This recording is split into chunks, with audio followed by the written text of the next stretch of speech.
cierto?, en alguna oportunidad. Bueno, quisiera leer un versículo que está en 1 Corintios, capítulo 15, y es el último versículo de ese capítulo, el 58. Vamos a reflexionar en este versículo, aunque tal vez vamos a hablar algunas otras cosas, pero vamos a leer este solo versículo ahora. 1 Corintios, capítulo 15, versículo 58. Leamos la palabra del Señor, dice así: así que, hermanos míos, amados, estad firmes y constantes, creciendo en la obra del Señor siempre, sabiendo que vuestro trabajo en el Señor no es en vano. ¿Cuánto decimos amén, no? Amén. Amén. Damos gloria a Dios por eso. Es un buen pensamiento para nuestra vida, para nuestro corazón, ¿no es cierto? Así que, hermanos míos amados, estad firmes y constantes, creciendo en la obra del Señor siempre, sabiendo que vuestro trabajo en el Señor no es en vano. Querido Dios, amado Padre que estás en el cielo, en esta tarde queremos glorificar tu nombre, queremos honrarte, Señor, y sabemos que tú eres un Dios grande, sublime, eterno, justo, sabemos que eres un Dios de amor, y en esta tarde te damos gracias porque un día pudimos encontrar en la persona de Cristo, en la obra de la cruz, la salvación. Pero también, amado Padre, queremos adorarte porque tú nos has dejado tu palabra, este santo libro que tenemos el privilegio de abrir, y allí encontramos, Señor, como la misma Biblia nos declara que es la palabra de Dios, tu palabra, que habla a nuestros corazones. Te pedimos que a través de la ayuda del Espíritu Santo tú nos ilumines el entendimiento, nos ayudes a comprender a cada uno de nosotros cuál es el mensaje que tú nos quieres comunicar. Ponemos este tiempo en tus manos, agradecidos por el privilegio que tenemos y que no merecemos. Y lo hacemos, Señor, en el nombre santo de nuestro amado Salvador, el Señor Jesucristo. Amén y amén. Amén. Muy bien, este es el pasaje que nos convoca en esta oportunidad, ¿no es cierto? Gloria a Dios. Cuando uno entra a 1 Corintios y comienza a meterse en la carta a los Corintios, vamos a encontrar muchas cosas que el apóstol Pablo, que es el escritor, le va a escribir a estos hermanos en ese lugar, ¿no es cierto? Como comenzamos el versículo nosotros leyendo, ¿no? ¿Vieron cuáles son las primeras dos palabras? Así que todo este pensamiento que tenemos en este versículo 58 está relacionado con todo lo que Pablo está diciendo antes, con lo que él está hablando, como una conclusión de lo que él viene diciendo en este capítulo, pero no solamente en este capítulo, sino en todos los demás. En este capítulo 15, él va a hablar acerca de la resurrección, ¿sí? Todo el capítulo 15 va a tratar el tema de la resurrección de Jesucristo. Ahora vamos a decir en un momento por qué. Y quizás si tuviéramos que ponerle un título a este versículo, tendríamos que pensar en reflexiones que nosotros tenemos que hacer a la luz de la resurrección. La resurrección de nuestro Salvador es una de las verdades fundamentales en las cuales está firmada nuestra fe. Como el apóstol Pablo lo escribe en el capítulo 15, si no fuera por la resurrección de Cristo, seríamos los más dignos de conmiseración de todos los hombres, ¿no es cierto? Jesús. Realmente eso es un tema formidable. A veces cuando yo predico el Evangelio, cuando comparto acerca de la persona de Cristo, siempre llegamos obviamente a la cruz, ¿no es cierto? Cuando Jesús está levantado entre el cielo y la tierra, es crucificado, colgado en ese madero, clavado de pies y manos, coronado de espinas, su costado abierto, y entendemos que es el sacrificio que Dios hizo sustituyéndonos a nosotros allí a través de su Hijo, y nos va a dar su justicia. Pero la historia de Jesús, y alabamos a Dios por eso, no terminó en la cruz. Jesús no quedó en una cruz, ni siquiera quedó en una tumba, sino que 3 días después de esa cruz podemos ver una tumba vacía. ¿Por qué? Porque Cristo ha resucitado. Aleluya. De la muerte Él ha triunfado. Y justamente por eso alabamos a Dios, ¿no es cierto? Sí, Señor. Pero 1 Corintios es una carta formidable. Parece que estuviera escrita para cada uno de nosotros. Él va a tratar problemas en la iglesia, ¿sí? Había divisiones. Yo sé que acá no las hay, ¿no es cierto? Pero hoy en día podríamos escuchar acerca de las iglesias y vemos cómo están. Y muchas veces nos vamos de una iglesia. ¿Por qué? Porque los hermanos se pelearon, ¿no es cierto? Y se generaron divisiones. Bueno, en Corinto había ese tipo de cosas, Había cosas así. vamos a ver problemas de inmoralidad. Hoy nuestra sociedad está sepultada en la inmoralidad.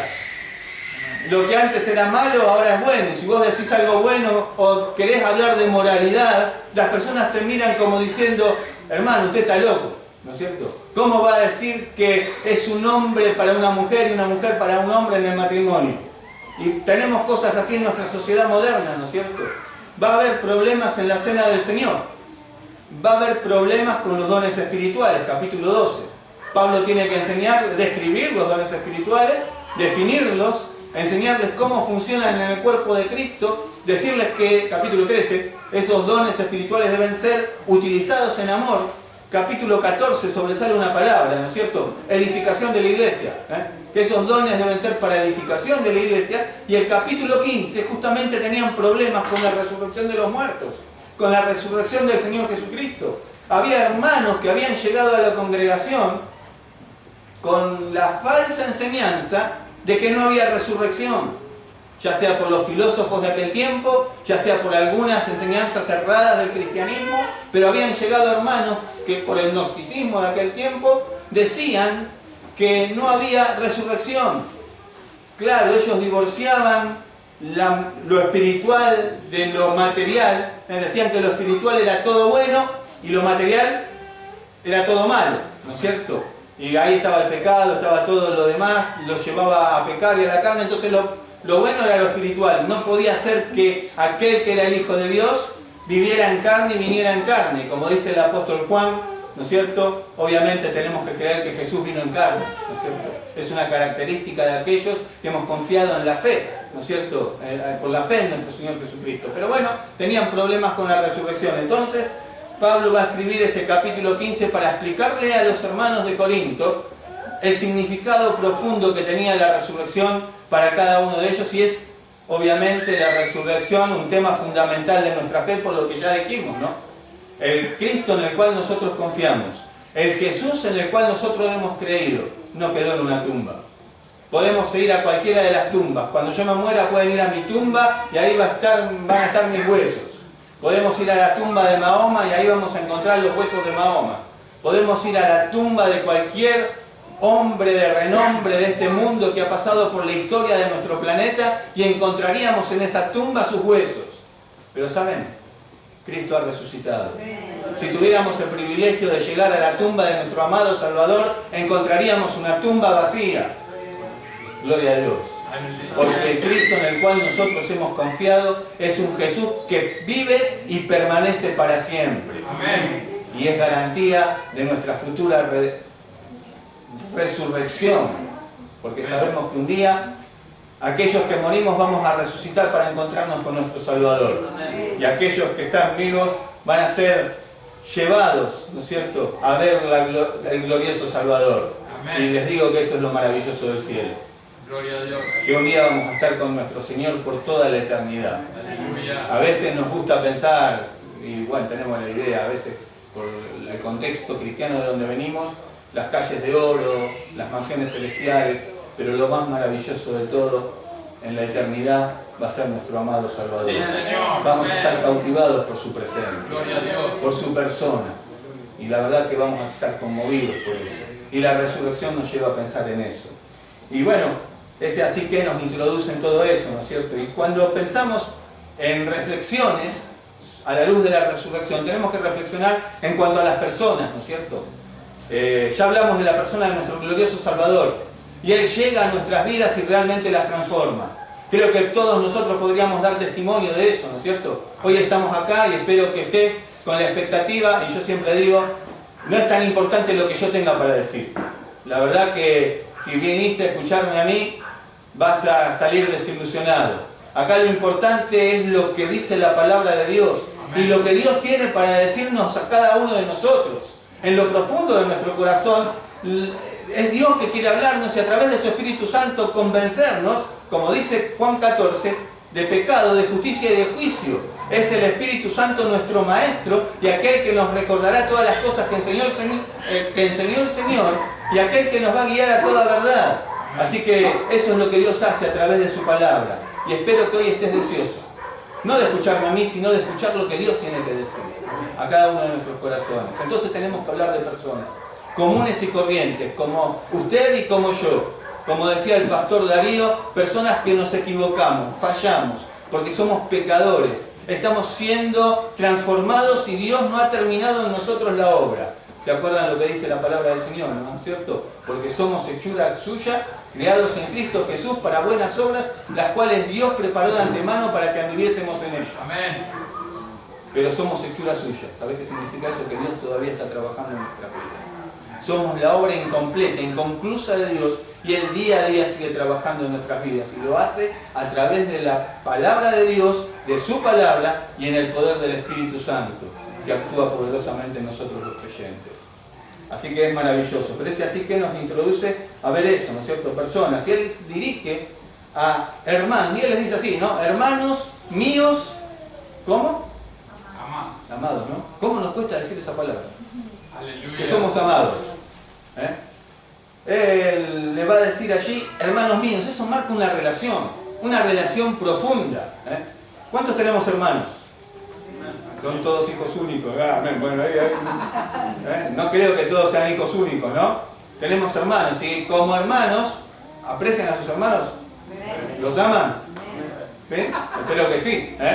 Pero bueno, sabemos lo que es. Yo vengo de una familia en donde somos varios. Mi papá, mi mamá y yo tengo 4 hermanas y un hermano, así que éramos 6.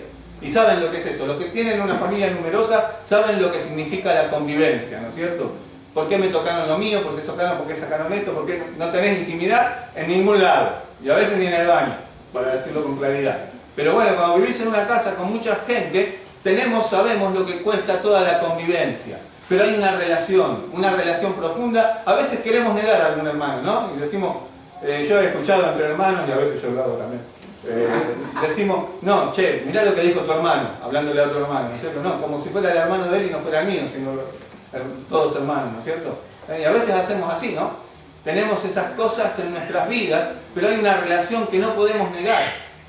La relación que nos da la sangre de nuestra familia, pero en este caso, hablando de la familia de Dios, porque la Biblia también nos dice que somos ¿qué? Hermanos. Hermanos, la familia de Dios, ¿no es cierto? Tenemos una relación que no podemos negar.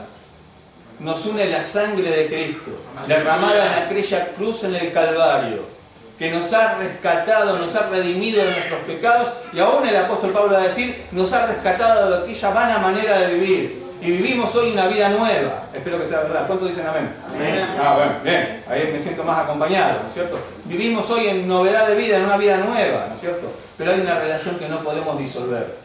Por más que lo neguemos, por más que digamos no, así no puede ser, por más que queramos ocultarla o negarla, la relación con Cristo nos une a todos nosotros. Amén. Ahora, ¿saben? El apóstol Juan decía que una característica de aquellos que hemos nacido de nuevo, ¿saben cuál es? Amor. Que amamos a los hermanos. ¿Estás amando a los hermanos? Mirá a la persona que tenés al lado. ¿La estás amando con todo tu corazón? ¿Sabés? Dios, una vez a Jesús lo consultaron y le preguntaron cuál es el más grande mandamiento de la Escritura. ¿Saben cuál es, no? Amén. Amarás al Señor tu Dios con todo tu corazón, con toda tu mente, con toda tu alma y a tu prójimo como a ti mismo, ¿no es cierto? Obviamente todos sabemos que tenemos que amar al Señor con todo nuestro ser. Como decía el pastor Darío, yo no me imagino acercándome a mi esposa y diciéndole, te amo con el 10% de mi corazón. Amén. Ya saben, ¿no es cierto? Me tiene que hospedar el pastor Darío acá. Pero a veces pensamos que con Dios podemos hacer de esa manera, ¿no es cierto? Y decimos, Dios, yo te amo, pero Dios demanda algo, que le amemos a Él con, ¿cuánto?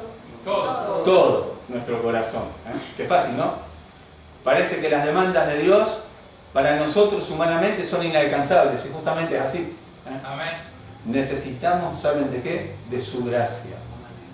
Por eso tenemos que orar, hermanos, porque Dios nos dé un poquito de gracia para poder amarle como Él nos pide, para poder amarle como Él merece, porque no nos surge por los poros de esa manera.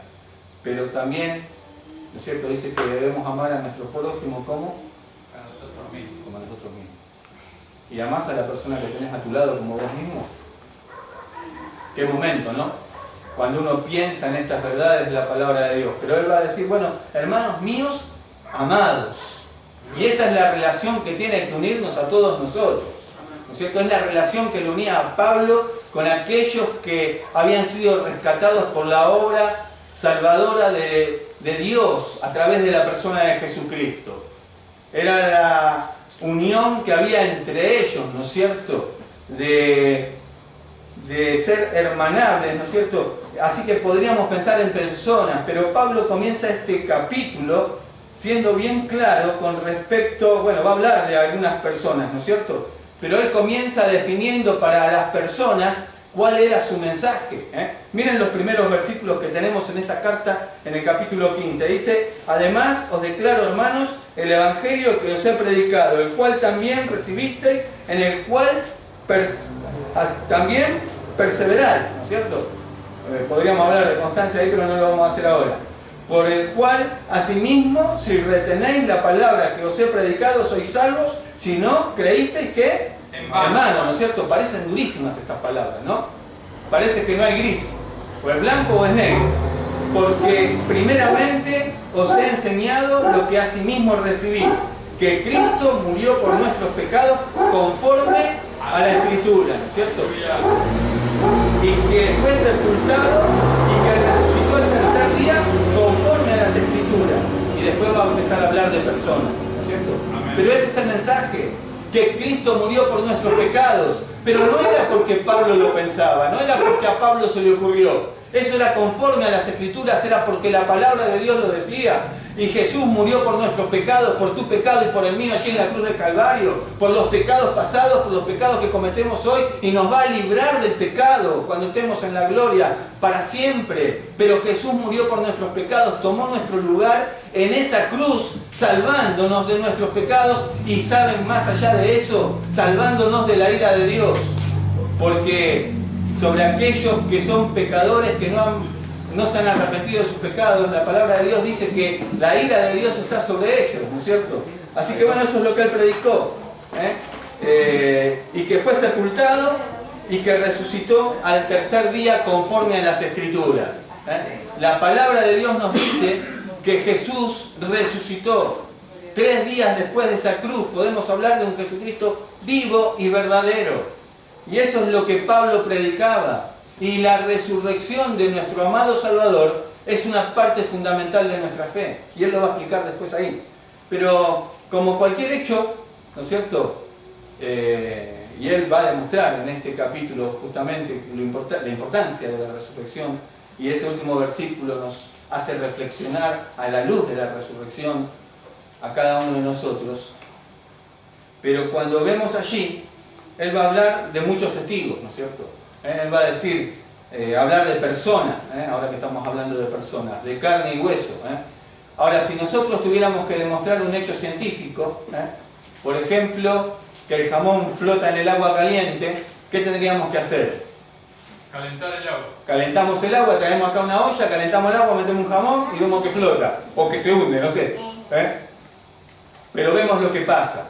Ahora, cuando es un evento histórico, no podemos hacer lo mismo.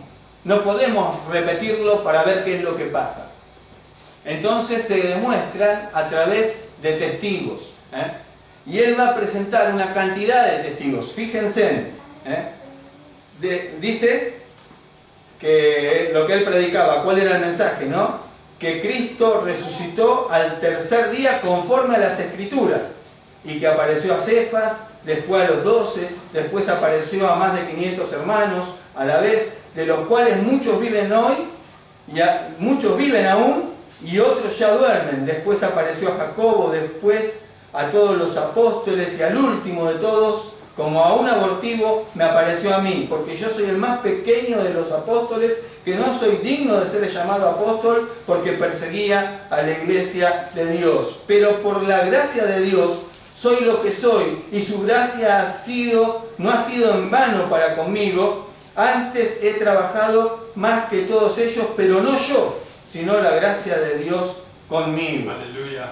Amén, ¿no es cierto? Pero él va a presentar una cantidad de testigos, a Cefas, los 12, más de 500 hermanos a la vez, y les dice a los hermanos, algunos todavía viven, así que si quieren ir a la casa a preguntarles, vayan. Cuando leemos el primer capítulo de la carta del apóstol Juan, él dice lo que hemos oído, bueno, lo que hemos visto y oído, lo que palparon nuestras manos, Amén. tocante al verbo de vida, eso os anunciamos. Ellos eran testigos oculares de la vida, de la enseñanza, del caminar, de la muerte, de la resurrección de nuestro amado Salvador. Ellos podían dar testimonio de primera mano y decir, este Salvador con el cual caminé, el cual me enseñó, con el que dormí, con el que crucé el mar, con el que vi que decía, como nos leía la hermana Rebeca recién, ¿no es cierto? Aún las olas le obedecen, aún el viento y el mar le hacen caso. Bueno, con él caminaron, con él anduvieron, y ellos fueron testigos oculares. Y muchos de ellos le vieron resucitado y pueden dar testimonio para nosotros en el día de hoy. Y es a esas personas a las cuales él le escribe, ¿no es cierto? En el versículo 1, aquí mismo en 1 Corintios, él va a decir, bueno, justamente, ¿no? Pablo, llamado a ser apóstol de Jesucristo por la voluntad de Dios, y el hermano Sóstenes, a la iglesia de Dios que está en Corinto, a los santificados en Cristo Jesús, llamados a ser santos con todos los que en cualquier lugar invocan el nombre del Señor Jesucristo, Señor de ellos y nuestro, ¿no es cierto? Ahora, esa es la presentación de la carta, ¿no es cierto? Y se está refiriendo a personas. Y uno podría decir, bueno, estas palabras que él está teniendo son para aquellos hermanos en Corinto. Pero él dice, ¿no es cierto?, que él escribe a la iglesia de Dios, sí que está en Corinto, a los santificados en Cristo, y eso solamente es una obra que Dios puede hacer, llamados, Dios nos ha llamado a eso, ¿no?, a ser santos, ¿no es cierto? Y también dice que a todos, ¿no es cierto?, los que en cualquier lugar invocan el nombre de nuestro Señor Jesucristo, Señor de ellos y nuestro. Aleluya. ¿Sabes qué? Por extensión, Pablo nos está hablando a nosotros. Amén. Le está hablando a usted y me está hablando a mí. Y él nos está pidiendo que reflexionemos a la luz de la resurrección. Si tuviéramos conciencia de que el Dios al cual servimos es un Dios vivo y verdadero, si tuviéramos conciencia que el Señor en el cual nosotros hemos creído es un Dios vivo y verdadero. Recién el pastor Darío también nos hacía reflexionar en cuanto al matrimonio y a nuestro pacto que tenemos, no solamente con personas, no con personas en este mundo, sino con nuestro Dios. Amén. Y Él es un testigo fiel y verdadero. Sí, Señor. Él no se duerme, Él no se olvida, Él no falla, Él no es injusto, Gracias, Jesús. Él no se equivoca como nosotros. ¿Y sabes qué? Yo a vos te puedo engañar, ¿sí? Puedo mentirte, puedo actuar, puedo disimular, puedo ser hipócrita y quizás ni te dieras cuenta, porque vos podés ver lo que tenés delante de tus ojos y yo puedo ser un gran actor, pero a Dios no lo podemos engañar. Aleluya. Él ve lo que nosotros no podemos ver. Sí, Señor. Él ve nuestro corazón y puede discernir hasta lo más profundo de nuestro ser. También tenemos que tener en cuenta que la palabra de Dios es viva y eficaz y más cortante que toda espada de dos filos, que penetra hasta lo más profundo de nuestro ser. Porque ese Dios que sopló, inspiró esta palabra, es un Dios eterno.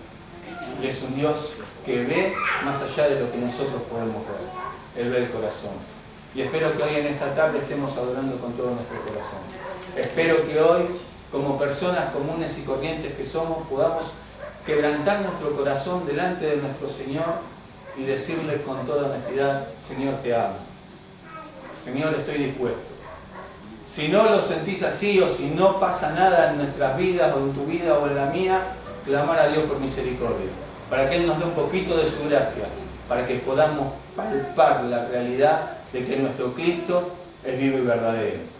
Y una de las razones por las cuales nosotros podemos decir que Jesús está vivo es porque Él está en nuestras vidas y trabaja en nosotros a través de la obra del Espíritu Santo en el día de hoy.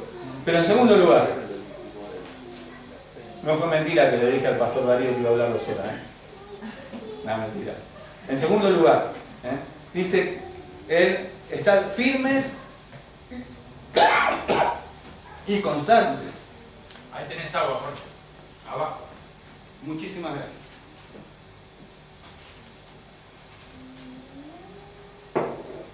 Muchas gracias. Así que estar firmes y constantes creciendo, ¿no es cierto? Ahora esto nos da la pauta de que uno puede reflexionar a la luz de la resurrección y ver personas, ver lo grandioso que Dios hizo en nuestras vidas y ver que tenemos una gran esperanza. Porque que Jesús haya resucitado es garantía de nuestra resurrección. Él venció la muerte. Amén. Nosotros no podemos vencer la muerte. Y eso es lo que explica el apóstol Pablo. No tengo tiempo de explicar todo, pero él va a decir, ¿dónde está muerte tu aguijón?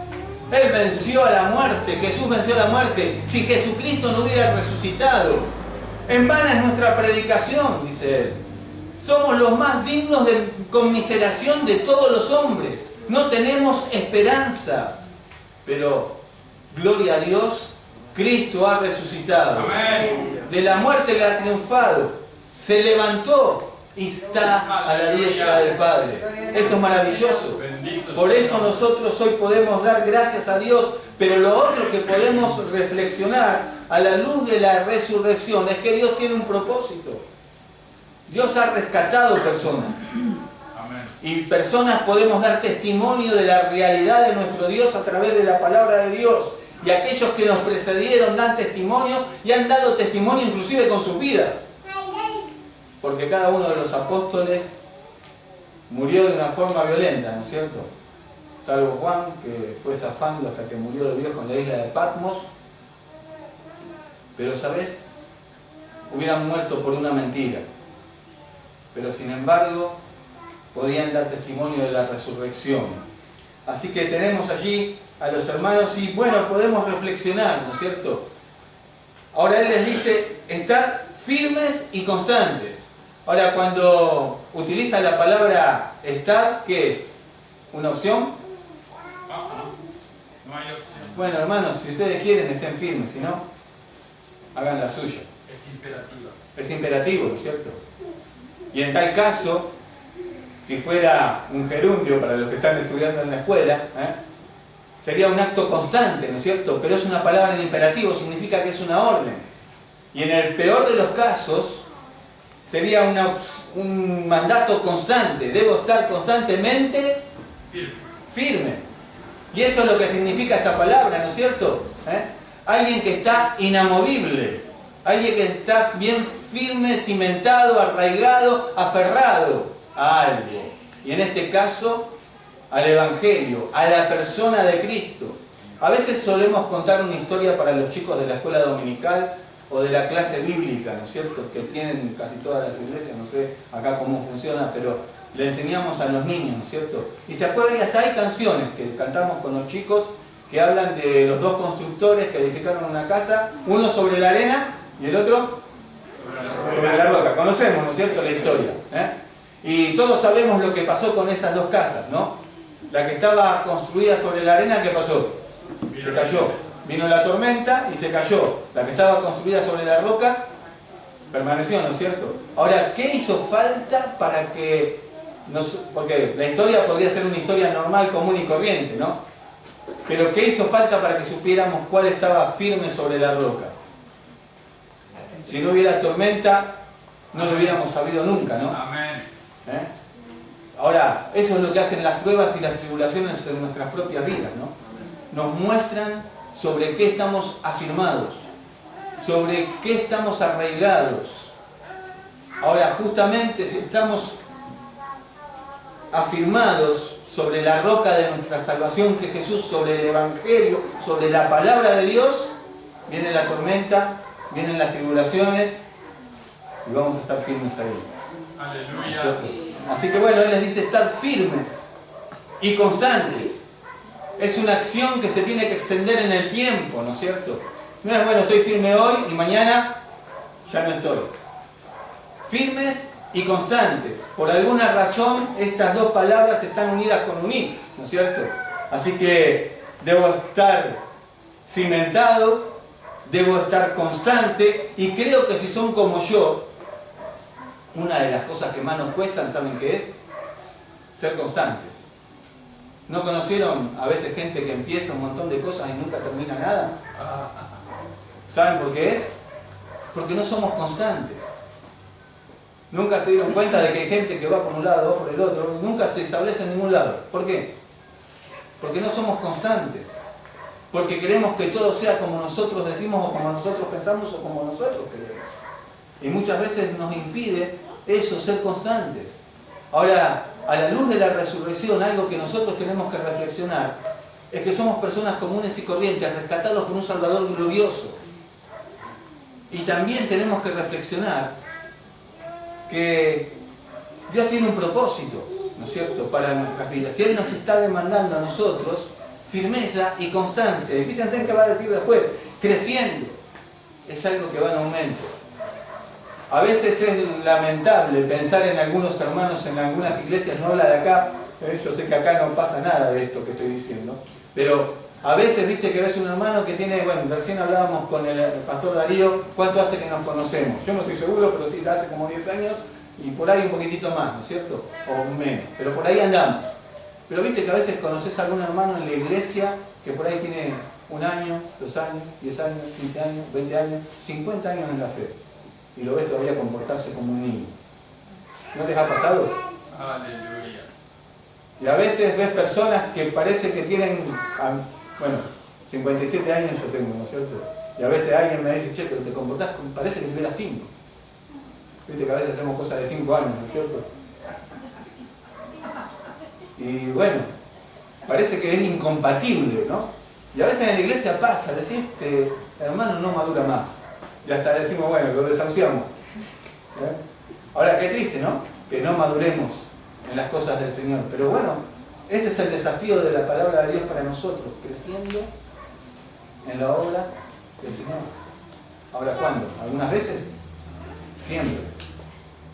Tenemos que crecer. Ahora, si en la vida natural, si alguien no crece, ¿qué pasa? Se atrofia. Si tu hijo, algunos tienen un bebé en brazos, ¿no es cierto?, no creciera, ¿qué es lo primero que haces? Salís corriendo al médico para ver qué pasa, ¿no es cierto? Hay algo que está mal. En la vida natural nos damos cuenta enseguida, algo no funciona. Y tratamos de descubrir cuál es el problema. A veces no somos tan sabios en nuestras vidas espirituales, ¿no? Para preguntarnos qué es lo que pasa que no estoy creciendo. Si no estoy creciendo hay algún problema. Amén. En mi corazón, en mi vida. Y debo examinarlo a la luz del médico eterno, que es nuestro Salvador. Y buscar el remedio, que lo encuentro en la palabra de Dios, y la obra del Espíritu Santo nos va ayudando a ir siendo renovados y parecernos cada vez más a nuestro amado Salvador. ¿Saben? Nosotros tenemos que ser como ¿quién? Como Cristo, ¿no? No los veo muy convencidos. Ahora me parece que o no están convencidos o se durmieron. Pero bueno, tenemos que ser como ¿quién? Como Cristo, ¿no? Y el pueblo de Dios dice, amén. Amén. Ser más que Jesús es imposible. No podemos. Pero ser menos que Jesús es indigno. No debemos. Amén. Tenemos que ser como Cristo. Aleluya. Por eso la palabra de Dios nos dice, como Él es, somos nosotros en este mundo. Pero a veces qué lejos de esa realidad que nos sentimos, ¿no? Amén. Si nos miramos en un espejo, y deberíamos mirarnos, como dice Santiago, en el espejo de la palabra de Dios, cuántas cosas habría que cambiar en nuestras propias vidas, ¿no? Y eso es lo que tenemos que hacer. Pero ese es el desafío. Dios tiene un propósito y va trabajando en nuestras vidas y nos pide, no como una opción, que estemos cimentados, que estemos constantes y que estemos creciendo. Uno de los obstáculos que muchas veces encontramos para que esto sea posible justamente viene después. Por algo en la sabiduría y en la guía del Espíritu Santo de Dios el apóstol Pablo puso sabiendo. Hay algo que todos tenemos que saber. Que nuestro trabajo en el Señor, ¿qué? No es en vano. Y eso es lo que nos muestra la resurrección. Nuestro trabajo en el Señor no es en vano. ¿Cuántas veces nos desanimamos? y pensamos, lo que estoy haciendo para Dios no sirve para nada. A mí solo me pasó. ¿A Dios le pasó? ¿No? ¿Cuántas veces nosotros pensamos, perdí el tiempo? Y viste, cuando empezás a venir a la iglesia, yo, bueno, por la gracia de Dios, nací en un hogar en donde yo, cuando cuento mi testimonio, digo, mi mamá me llevaba a la iglesia antes de nacer. No tuve opción, nunca. No conozco la vida fuera de la iglesia, casi. Traté de escaparme algunas veces, pero no me fue bien. Pero prácticamente así, ¿no es cierto? Pero cuando uno piensa, ¿no es cierto?, en esto, se da cuenta, ¿no es cierto? Pero muchas veces, cuando uno viene de un hogar que quizás no tuviste ese privilegio de estar en un hogar que nosotros llamamos cristiano, entre comillas, y empezás a venir a la iglesia y te ven a agarrar la Biblia y llevarla abajo del brazo y te dicen, ¿a dónde vas? ¿Qué decís vos? A la iglesia. ¿Y qué te dicen? Tus amigos, tus familiares, tus vecinos. ¿A qué vas a ir? No perdás más el tiempo. Y a veces, aunque vengas de una familia cristiana, ¿no? Yo en un momento dije, voy a estudiar al seminario, y ¿sabés qué me dijeron? Andá a laburar, hijo. ¿Y sabés por qué? Pensamos que muchas veces el trabajo en la obra del Señor es en vano. Las personas lo piensan y lo transmiten a nosotros, pero a veces por los fracasos en la obra de Dios, o porque chocamos, o porque tenemos problemas, o por las dificultades, o por la burla, o por lo que sea, muchas veces este pensamiento viene a nuestra mente y decimos, no vale la pena. No vale la pena seguir luchando. No vale la pena seguir esforzándome. No vale la pena seguir yendo a la iglesia. No vale la pena seguir orando. ¿Nunca te pasó en algún momento de oscuridad en la vida que parece que vos decís, uy, ahora que estoy yendo a la iglesia todo me va a ir bien? Pensás, ¿no? Y cuando te das cuenta la realidad es diferente. Y decís, desde que voy a la iglesia me va todo mal. Mis amigos no me quieren, mi familia me desprecia, perdí el trabajo, todo me sale mal. ¿Por qué a mí? Decimos, Señor. Bueno, no sé por qué, pero ¿para qué? Para que crezcamos. Y por eso tenemos que saber que nuestro trabajo en el Señor no es en vano. Y ese es el pensamiento que tenemos que tener en nuestra mente, por la gracia de Dios, que nuestro trabajo en el Señor no es en vano. ¿Cómo ves la resurrección de Cristo en esta tarde? ¿Es algo que afecta a tu vida? Porque tiene que afectarnos. Nuestro amado Salvador no quedó en la historia ni en la cruz. Está vivo y es un Dios real y verdadero. Nuestro Dios es real. Amén. Podemos encontrar un montón de dioses a los cuales la gente sirve. Hoy hay idolatría por todos lados, aunque no lo queramos reconocer. Y no se trata solamente de imágenes de yeso, mármol o de lo que la construyan de madera o un crucifijo. Tenemos otro tipo de idolatría a veces en nuestros hogares. La pornografía, la mentira, el engaño, la hipocresía, son todas formas de idolatría que cautivan nuestro corazón. Por eso la palabra de Dios nos llama a que amemos con corazón sincero, a que no finjamos, que sea sin fingimiento. Y eso es imposible para nosotros. ¿Sabes qué necesitamos? La gracia de Dios obrando, actuando en nosotros. Por eso Pablo va a decir, no yo, sino la gracia de Dios conmigo. Porque él entendía lo que eso significaba. Que ni usted, ni yo, ni Pablo éramos nada, si no fuera, ¿por qué? Por la gracia de Dios actuando en nuestras vidas.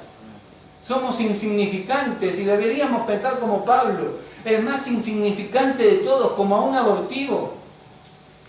Al último de todos, a mí. Y sabes, esa es la realidad de nuestras vidas también. Por eso es tan importante que confiemos en el Señor. Confiamos en el Señor para salvación, pero es algo que debemos hacer todos los días. Confiar en el Señor para seguir caminando en nuestra vida cristiana. ¿Por qué? Porque Él está vivo. Y servimos a un Dios vivo y verdadero. ¿Por qué? Porque los hermanos que pasaron por la historia en la vida de la iglesia dan testimonio de que le han palpado, lo tocaron, lo vieron. Y pueden contarnos a nosotros a través de la Biblia que ellos conocieron a Jesús. Pero ¿sabes por qué? Porque 3 días también después de la muerte y de la tumba, Él venció la muerte y se levantó para dar testimonio a cada uno de nosotros de que Él es glorioso.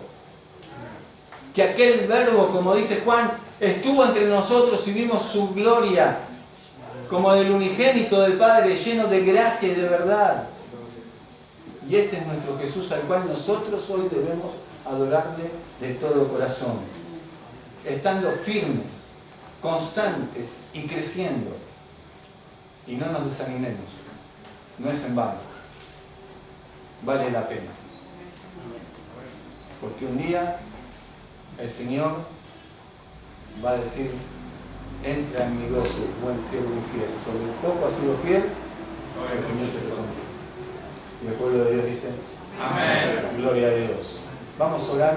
Amén. Me gustaría que en este tiempo terminemos justamente como empezamos, en oración. Yo te invito a inclinar tu rostro en una actitud de reverencia, cerrar tus ojos para que puedas concentrarte. Y ahora sí, no pensar en otra cosa, pensar en el Señor. Y lo más importante que quisiera que hoy reflexiones a la luz de la resurrección es cómo estás en tu relación con ese Dios eterno. ¿Cómo estás en tu corazón con Dios? ¿Me estás amando con todo tu corazón? ¿Estás amando a tu prójimo como a ti mismo?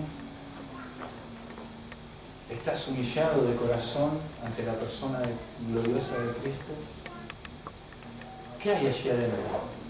¿Hay rencor, orgullo, enojo? ¿Hay pasiones desordenadas, como dice el apóstol Pablo? ¿Cómo está tu corazón y mi corazón delante del Salvador? Yo no lo veo, pero conozco a alguien que lo puede ver. Ese Dios. Y delante de Él no podemos esconder nada. Si hoy necesitas dirigirte al Señor para restaurar tu relación con Él, este es el momento en el silencio de tu silla de decirle: Señor, quiero restaurarlo. Si no tenés seguridad de lo que va a pasar en tu eternidad, este es el momento de decirle: Señor, necesito tu gracia obrando en mi vida. Y después hablas con el pastor David. Si hay un pecado que vos sabés que nadie lo conoce y vos lo estás abrazando allí en el secreto de tu corazón, este es el momento de confesarlo, no a nosotros, a Dios en el silencio de tus hijos. Dios, he pecado contra el cielo y contra ti. Necesito tu misericordia.